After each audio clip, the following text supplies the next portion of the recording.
Thank you, Mr. Chairman. Dakle, u strategiji Europske unije o politici zaštite potrošača za razdoblje od 2007. do 2013.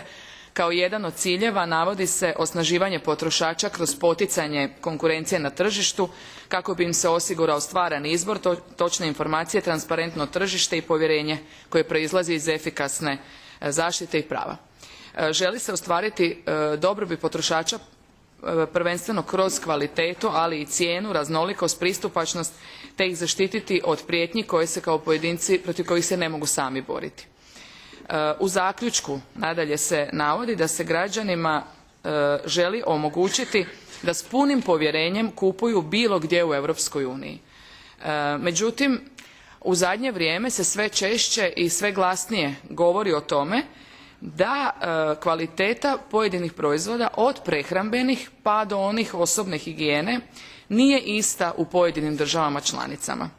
Neke analize su pokazale da, na primjer, proizvod istog proizvođača nije isti za istočno tržište kao onaj za zapadno.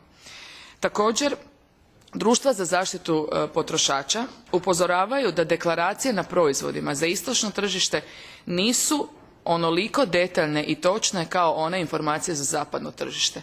Jedno veliko istraživanje koje je bilo 2011. godine u Slovačkoj je dokazalo i ovo o čemu govorim. Stoga me zanima što kao povjerenik za zaštitu potrošača kanite učiniti kako bi se osigurala jednaka, a samim tim i najbolja kvaliteta proizvoda u svim državama članicama.